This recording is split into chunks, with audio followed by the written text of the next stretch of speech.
السلام عليكم ورحمة الله. إن الحمد لله نحمده ونستعينه ونؤمن به ونتوكل عليه ونعوذ بالله من شرور أنفسنا ومن سيئات أعمالنا من يهدي الله فلا مضل له ومن يضلل فلا هادي له أشهد أن لا إله إلا الله وأشهد أن محمدا عبده ورسوله أرسله بالهدى ودين الحق ليظهره على الدين كله ولو كره المشركون. اللهم صل على محمد وعلى آل محمد كما صليت على إبراهيم وعلى آل إبراهيم إنك حميد مجيد. أما بعد وإن خير الكلام كلام الله وخير الحديث كتاب الله وخير الهدي هدي محمد صلى الله عليه وسلم وشر الأمور محدثاتها وكل محدثة بدعة وكل بدعة ضلالة. أعوذ بالله من الشيطان الرجيم.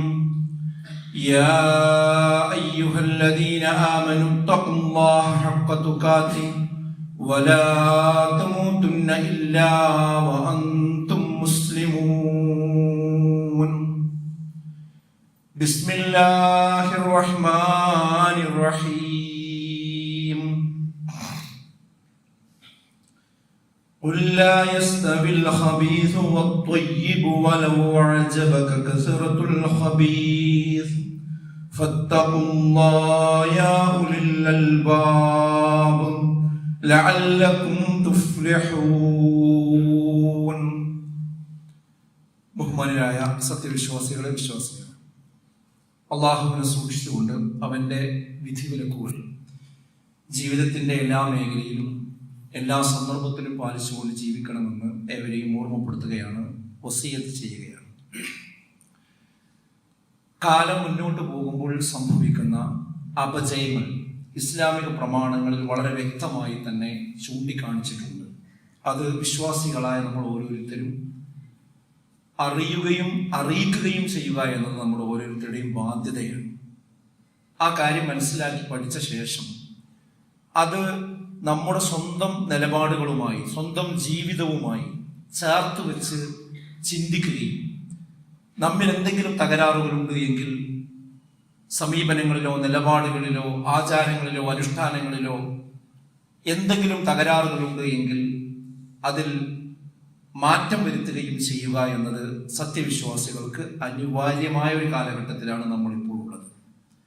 സത്യവും അസത്യവും അർദ്ധസത്യവും എല്ലാം പരസ്പരം കൂട്ടിക്കുഴയുന്ന ഒരു സാഹചര്യങ്ങൾ ഉണ്ടാകുമ്പോൾ ദീനിന്റെ അടിസ്ഥാനമറിയാത്തവർ മതത്തിന്റെ വക്താക്കളായി ചമയുന്നത് ഇന്ന് നമ്മൾ നിരന്തരം കണ്ടുകൊണ്ടിരിക്കുകയാണ്.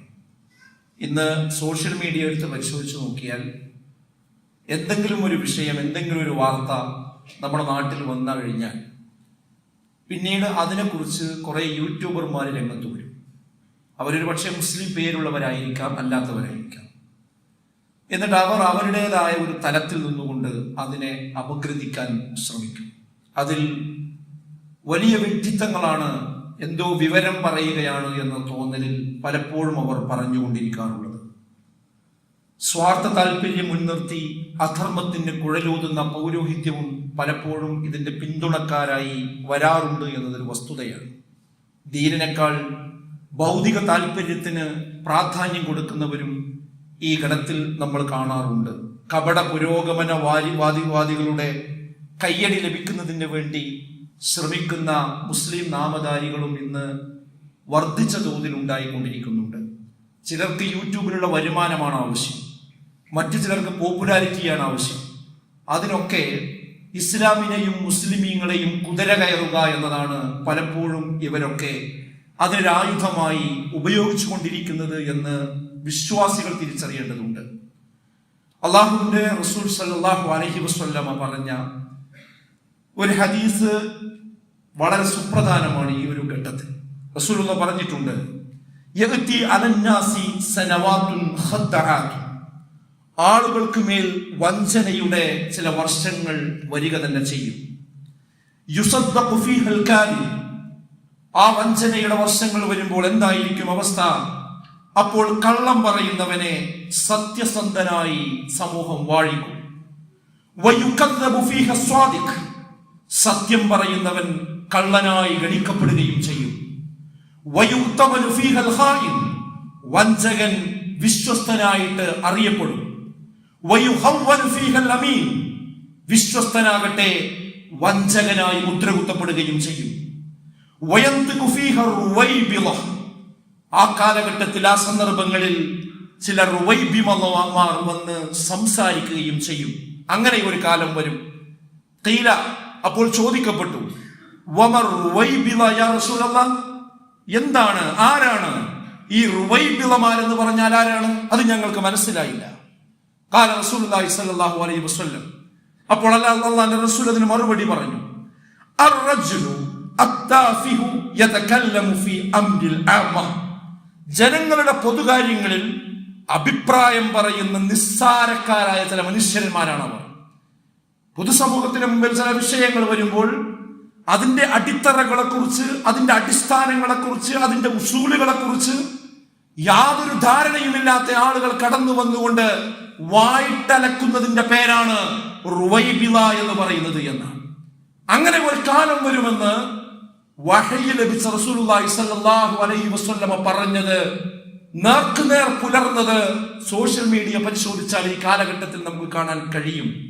ഈ കാലത്ത് ദീനിന്റെ അടിത്തറകൾ സ്വയം പഠിക്കുകയും അത് സമൂഹത്തെ പഠിപ്പിക്കുകയും ചെയ്തിട്ടില്ല എങ്കിൽ ബനൂ ഇസ്രായേൽ ജനത നശിച്ചതുപോലെ ഈ സമുദായവും നാശത്തിന്റെ അപകടത്തിന്റെ കെണിയിലേക്കായിരിക്കും പോവുക എന്ന് നാം ഓരോരുത്തരും തിരിച്ചറിയേണ്ടതുണ്ട്. എന്തേ ബനൂ ഇസ്രായേൽ ജനതയ്ക്ക് ശാപം കിട്ടാനുള്ള കാരണം? കാലു, അവരായിരുന്നു ലാ യതനാഹൗന അൻ മുൻകരിൻ ഫഅലൂഹ്. അവർ ചെയ്തിരുന്ന അധർമ്മങ്ങൾ എന്തുണ്ടോ അതിനെ അവർ പരസ്പരം ഒരിക്കലും വിരോധിച്ചില്ല, അതെത്തിനെ തെറ്റാണെന്ന് പറഞ്ഞില്ല, ആ അധർമ്മത്തെ ചൂണ്ടിക്കാണിച്ചില്ല. അവർ ചെയ്യുന്ന പ്രവർത്തനം എത്ര മോശമാണ് എന്നാണ് വിശുദ്ധ ഖുർആൻ ചോദിക്കുന്നത്. അപ്പൊ അതേ അവസ്ഥ എന്തിനാ ഖുർആൻ എടുത്ത് ഉദ്ധരിച്ചത്?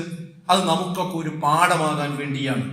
അതുകൊണ്ട് പല ആളുകളും പറയാറുണ്ട്, നിങ്ങൾ ഈ പറയുന്ന നിലപാടൊന്നും മുസ്ലിം സമുദായത്തിന് പോലും ഇല്ലല്ലോ എന്ന് ചോദിക്കുന്ന ആളുകളുണ്ട്. അതായത് ഇസ്ലാമികമായ ചില അടിസ്ഥാനങ്ങള്, ഉസൂലുകള്, ആ കാര്യങ്ങൾ പറഞ്ഞു മനസ്സിലാക്കി കൊടുത്താൽ പറയുന്നത് അതൊക്കെ ശരി, അത് ഖുർആനിലുണ്ടാവും, അത് ഹദീസിലൊക്കെ ഉണ്ടാവും.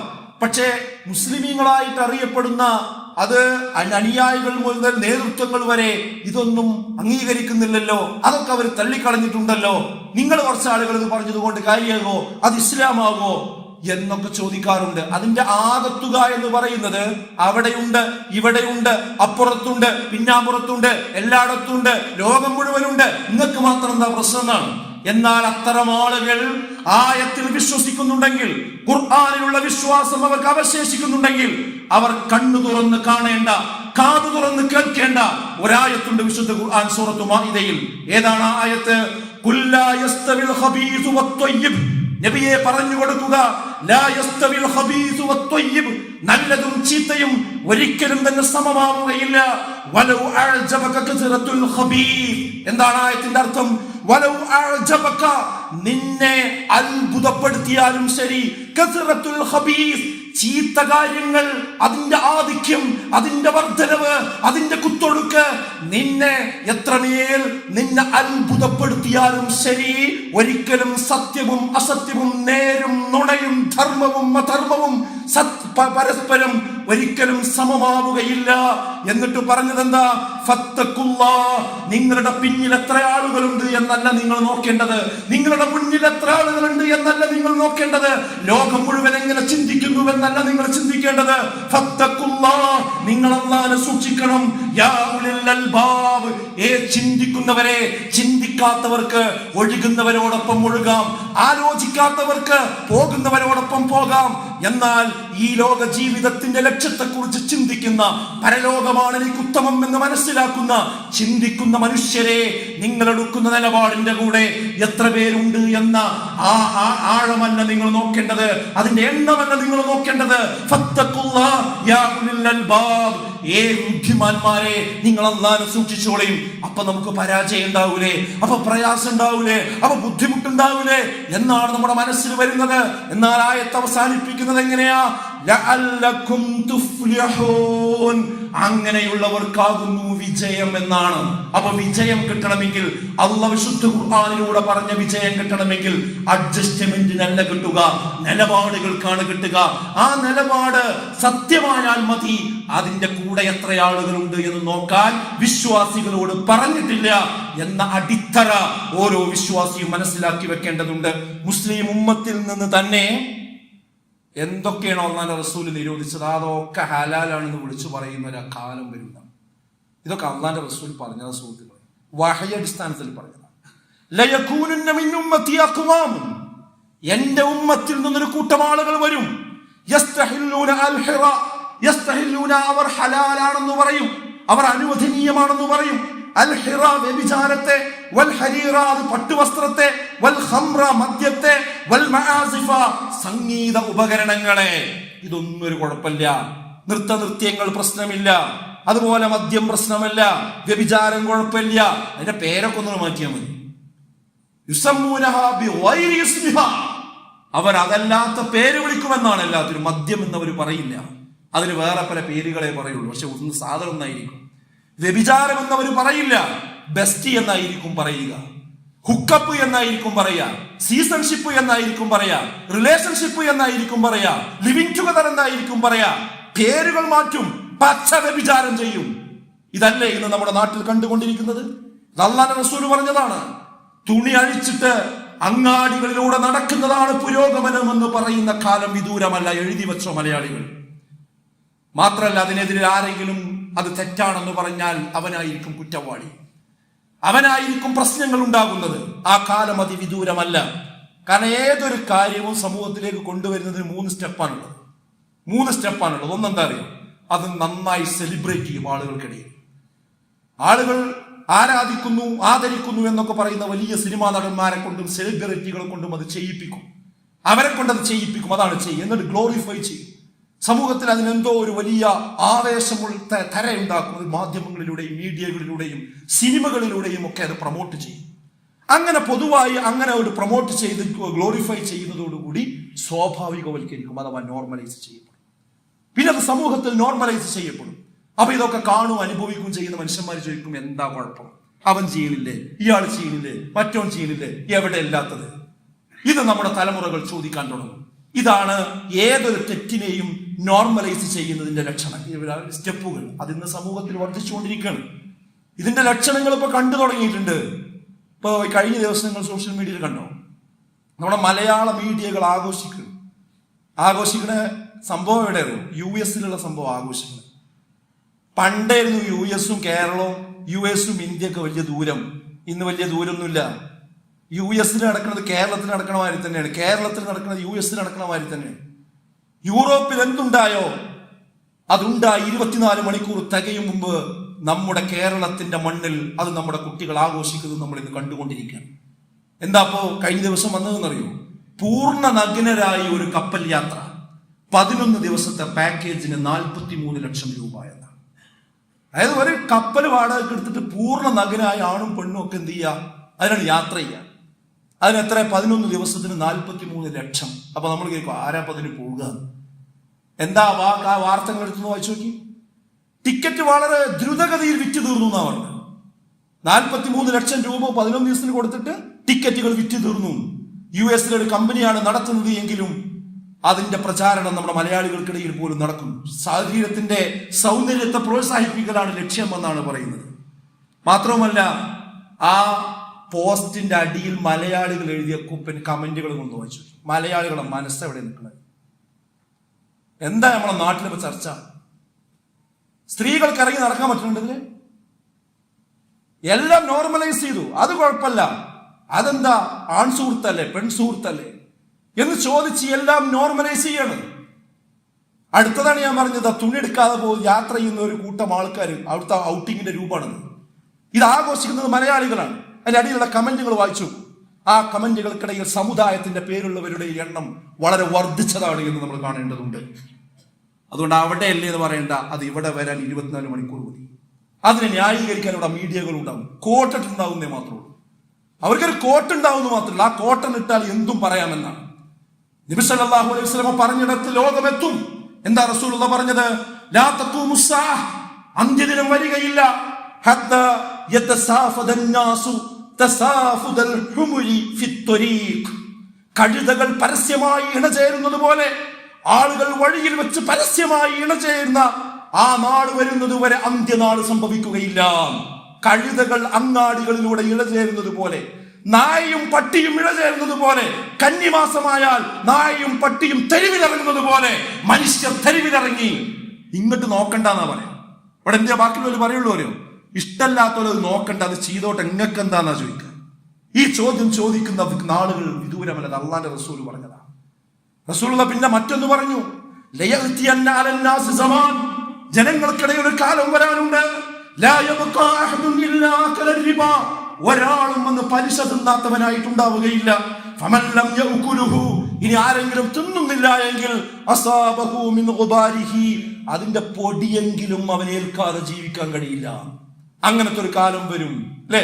ഇപ്പൊ ആൾക്കാരൊക്കെ ബിസിനസ്സും കച്ചവടം പരിപാടിയൊക്കെ പറയുമ്പോ എന്താ പറയാ, എല്ലാ ഹക്കും ബാത്തിലൊന്നും നോക്കിയ ഒരു കാര്യം ചെയ്യാൻ കഴിയൂല, എല്ലാ ഹറാമും ഹലാലും നോക്കിയ ഒരു കാര്യം നടക്കൂല എന്ന് പറഞ്ഞ് കണ്ണ് ചിമ്മി എല്ലാത്തിന്റെ പിന്നാലെയും പോവുക.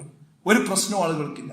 സമൂഹത്തിൽ സുഹൃത്തുക്കളെ മൊത്തത്തിൽ പട്ടലം, ഈ സാംസ്കാരിക ചുതി വരുമെന്നത് അള്ളാന്റെ റസൂൽ ദീർഘവീക്ഷണം ചെയ്തതാണ്.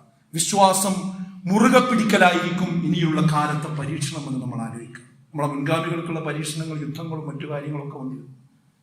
എന്നാൽ ഈ കാലഘട്ടത്തിലുള്ള വിശ്വാസികളുടെ പരീക്ഷണം ഈ തിന്മകൾക്ക് നടുവിൽ, അലയടിച്ചു വരുന്ന തിന്മയുടെ തിരമാലകൾക്ക് നടുവിൽ തന്റെ കപ്പലിനെ, തന്റെ നൗകയെ അതിൽ മുങ്ങിപ്പോകാതെ കരക്കെത്തിക്കുവാനുള്ള ക്ഷമയുടെ പേരായിരിക്കും ഇനിയുള്ള കാലത്ത് പരീക്ഷണം എന്ന് പറയുന്നത്. എന്താ അല്ലാഹുവിന്റെ റസൂൽ അതിനോട് ഉപമിച്ചത്? യഅതി അലന്നാസി സമാൻ, ജനങ്ങൾക്കൊരു കാലം വരാനുണ്ട്. അസ്വാബിറു ഫീഹിം അലാ ദീനിഹി, അന്ന് ദീനിന്റെ മാർഗത്തിൽ ക്ഷമിച്ച് സഹിച്ച് തന്റെ വിശ്വാസം മാറോട് ചേർത്ത് പിടിക്കുന്നവന്റെ രീതി, ഉപമ എങ്ങനെയായിരിക്കുമെന്നോ, കൈയിന്റെ ഉള്ളനടിയിൽ ഒരു തീക്കനൽ പിടിച്ചവനെ പോലെയായിരിക്കുമെന്ന്. ഒരു തീക്കനൽ ഒരാളെ കയ്യിൽ കൊടുത്തു കഴിഞ്ഞാൽ അയാൾക്ക് എത്ര സ്വൈരുണ്ടാവും? അതേപോലെ ഈ തിന്മകൾക്ക് നടുവിൽ നന്മ മാറോട് ചേർത്ത് പിടിച്ച് മുന്നോട്ട് പോകുന്ന ആളുകൾ അല്പം പ്രയാസപ്പെടേണ്ടി വരും. ആ നാട് ഇതാ നമ്മുടെ കാലഘട്ടത്തിൽ വരികയാണ്. അതുകൊണ്ട് സുഹൃത്തുക്കളെ, വെറുതെ ഒന്നും സുഖം കിട്ടില്ല. ഇവിടെ അനുഭവിക്കണം, അവിടെ അനുഭവിക്കണം, നടക്കൂല. ഹറാമ് ഹറാം തന്നെയാണ്, ഹലാലെ വിശ്വാസികൾക്ക് പാടും. ശിർക്ക് ശിർക്ക് തന്നെയാണ്, തൗഹീദെ വിശ്വാസികൾക്ക് പാടുള്ളൂ. ബിദ്അത്ത് ബിദ്അത്ത് തന്നെയാണ്, സുന്നത്തെ വിശ്വാസികൾക്ക് പാടുള്ളൂ. ജീർണത തന്നെയാണ്, സംസ്കാരമേ വിശ്വാസികൾക്ക് പാടുള്ളൂ. ആ സംസ്കാരത്തോടൊപ്പം ഈമാനിനോടൊപ്പം, അതുകൊണ്ടാണ് ഇഹ്ദിന സിറാത്തൽ മുസ്തഖീം എന്ന് 5 തവണ നമ്മളോട് പ്രാർത്ഥിക്കാൻ പറഞ്ഞത്. ഈമാൻ തെറ്റിക്കരുത് എന്ന് പ്രാർത്ഥിക്കാൻ കാരണം അള്ളാഹു ഈമാനോടുകൂടി മരിപ്പിക്കുന്ന യഥാർത്ഥ മുത്തഖികളിൽ, മുഅ്മിനീകളിൽ നമ്മേവരെയും ഉൾപ്പെടുത്തി അനുഗ്രഹിക്കുമാറാകട്ടെ. അൽഹംദുലില്ലാഹി വസ്സലാത്തു വസ്സലാമു അലാ റസൂലില്ലാഹി വഅലാ ആലിഹി വസഹ്ബിഹി അജ്മഈൻ. അമ്മാ ബഅദ്. ബഹുമാന്യരായ സദ്വിശ്വാസികളെ, വിശ്വാസികളെ, അള്ളാഹുവിനെ സൂക്ഷിച്ച് ജീവിക്കണമെന്ന് ഒരിക്കൽ കൂടി ഓർമ്മപ്പെടുത്തുകയാണ്, വസിയത്ത് ചെയ്യുകയാണ്. അവസാന കാലത്ത് വിശ്വാസ വിശുദ്ധി കാത്തു സൂക്ഷിക്കുന്ന ആളുകൾ പല പേരുകളിൽ അറിയപ്പെടും.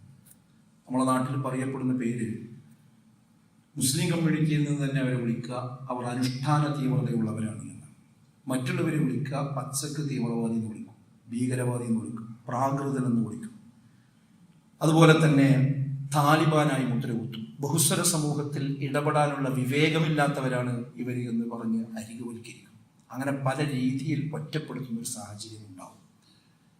അതിലൊരിക്കലും ഒരു വിശ്വാസി വേദനിക്കാൻ പാടില്ല എന്നാണ് ഞാൻ പറയുന്നത്. കാരണം എന്താണെന്ന് അറിയാം, നമുക്ക് വേണ്ടത് ഇവിടെയുള്ള സോഷ്യൽ മീഡിയയുടെ ലൈക്കല്ല. നമുക്ക് വേണ്ടത് ഇവിടെ കപട പുരോഗമനവാദികളുടെ കൊടിയടയാളമല്ല. നമുക്ക് വേണ്ടത് ഇവിടെ ആരെങ്കിലും ഇസ്ലാമിനോട് വിരോധമുള്ള ആളുകൾ പടച്ചുവിടുന്ന പോസ്റ്ററുകളല്ല. നമുക്ക് വേണ്ടത് അള്ളാഹുവിൻ്റെയും റസൂലിൻ്റെയും അംഗീകാരമാണ്. റസൂലുള്ളാഹി സ്വല്ലല്ലാഹു അലൈഹി വസല്ലമ അംഗീകാരം കൊടുത്തത് ആർക്കാണ്? അത് റസൂലുള്ളാഹി സ്വല്ലല്ലാഹു അലൈഹി വസല്ലമ പറഞ്ഞിട്ടുണ്ട്. ബദഅൽ ഇസ്ലാമു ഗരീബ. ഇസ്ലാം അപരിചിതമായിട്ടാണ് കടന്നു വന്നത്. ഇസ്ലാം വന്നപ്പോൾ അള്ളാഹിനോട് മാത്രമേ ആരാധിക്കാൻ പാടുള്ളൂ എന്ന് പറഞ്ഞപ്പോൾ അത് അവർക്കൊരു പുതിയ വാർത്തയായിരുന്നു. കാരണം എന്താ?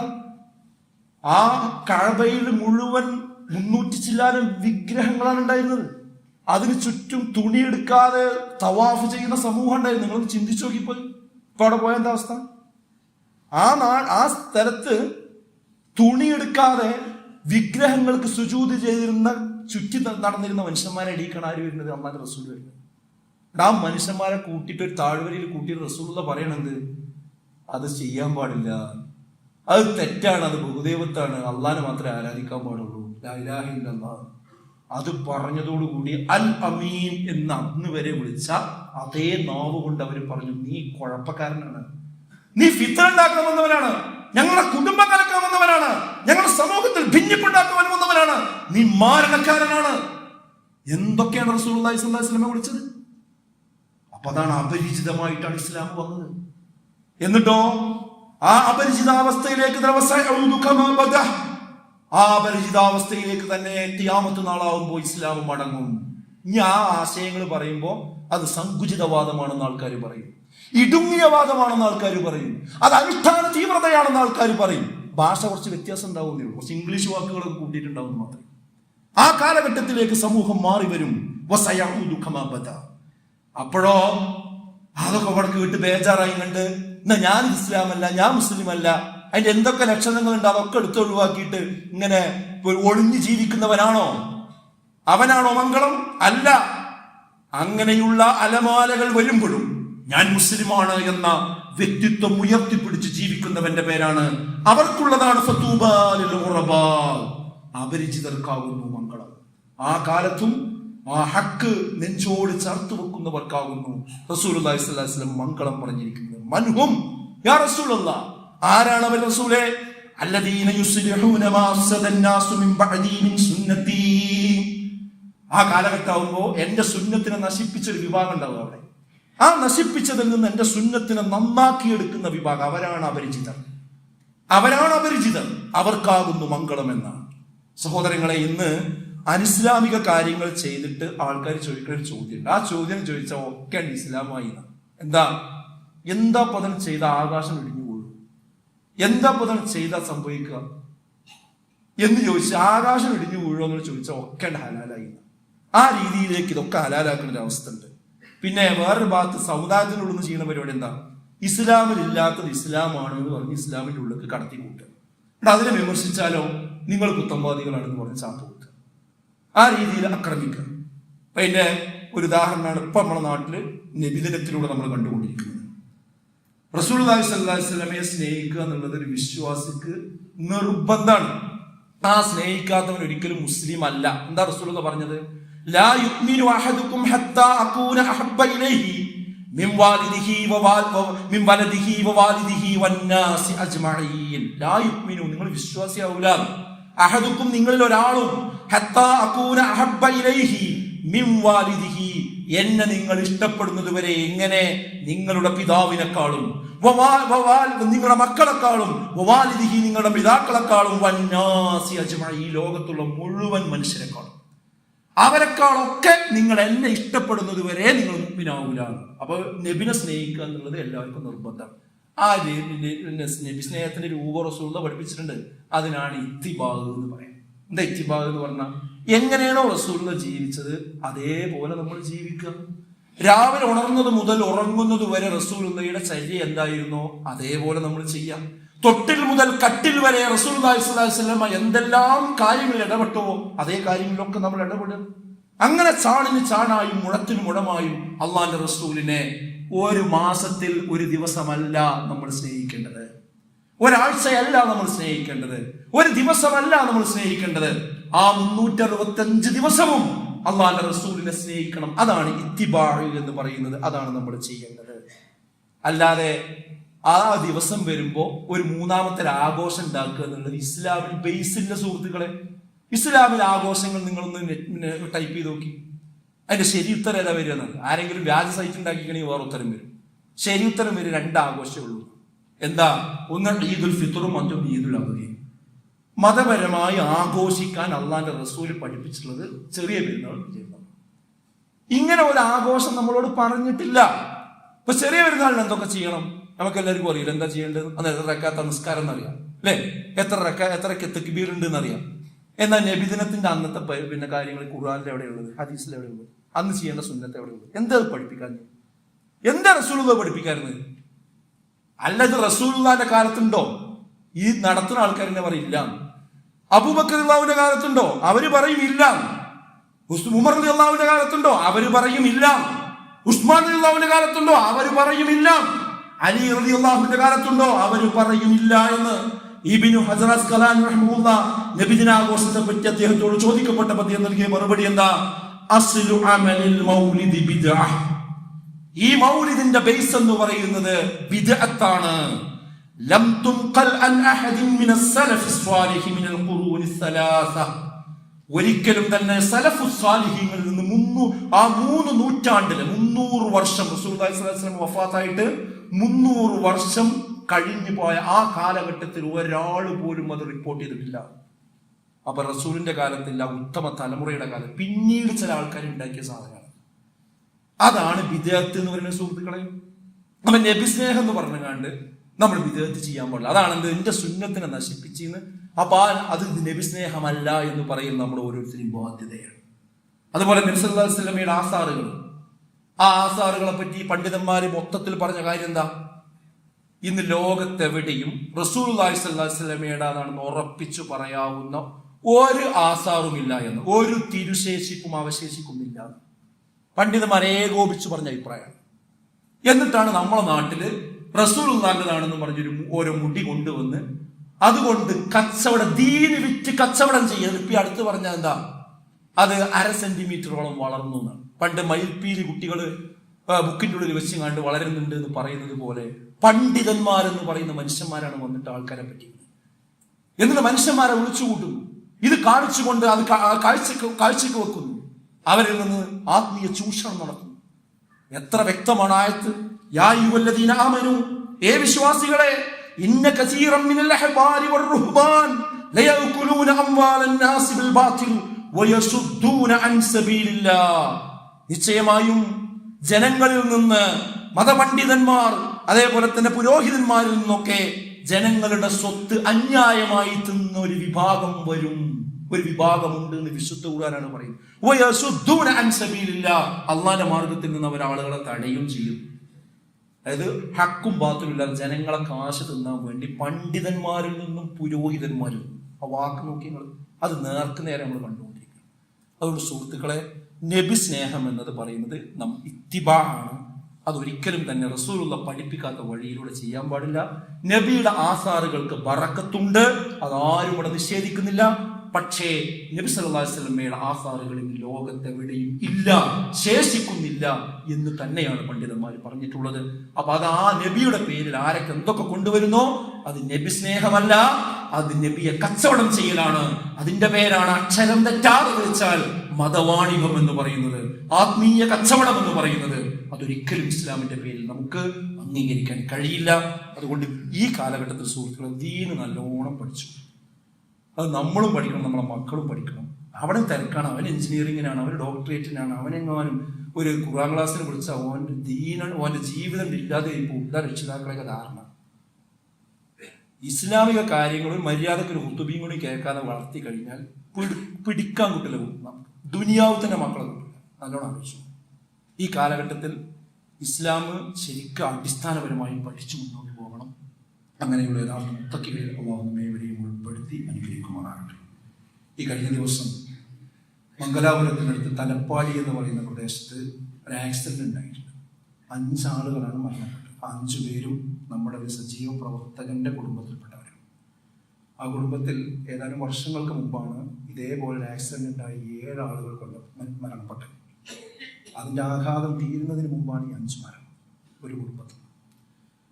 ഇന്ന് അവരുടെ ജനാസി കാര്യങ്ങളൊക്കെ നടന്നുകൊണ്ടിരിക്കുകയാണ്. അള്ളാഹു അവർക്ക് മഗ്ഫിറത്ത് നൽകി അനുഗ്രഹിക്കുമാറാകട്ടെ. ആ കുടുംബത്തിന് ആശ്വാസം നൽകുമാറാകട്ടെ, സഹനം നൽകുമാറാകട്ടെ, അവർക്ക് ജന്നാത്തുൽ ഫിർദൗസ് നൽകി അനുഗ്രഹിക്കുമാറാകട്ടെ. അങ്ങനെയുള്ള എല്ലാ ദുരന്തങ്ങളിൽ നിന്നും അള്ളാഹു നമ്മെ കാത്ത് രക്ഷിക്കുമാറാകട്ടെ. നമ്മുടെ ജീവിതത്തിൽ വന്നു പോയ ചെറുതും വലുതുമായ എല്ലാ പാപങ്ങളും അള്ളാഹു നമുക്ക് വിട്ടുപുറത്ത് മാപ്പാക്കി തരുമാറാകട്ടെ. നാളെ പരലോകത്ത് ഉന്നതമായ സ്വർഗം നൽകി അനുഗ്രഹിക്കുമാറാകട്ടെ. اللهم اغفر للمؤمنين والمؤمنات والمسلمين والمسلمات والأحياء منهم والأموات إنك مجيب الدعوات يا قاضي الحاجات. ربنا اصرف عنا عذاب جهنم إن عذابها كان غراما. ربنا هب لنا من أزواجنا وذرياتنا قرة أعين واجعلنا للمتقين إماما. اللهم أجرنا من النار، اللهم أجرنا من النار، اللهم أجرنا من النار. اللهم أعز الإسلام والمسلمين وأذل الشرك والمشركين. ربنا تقبل منا إنك أنت السميع العليم وتب علينا إنك أنت التواب الرحيم. ربنا آتنا في الدنيا حسنة وفي الآخرة حسنة وقنا عذاب النار.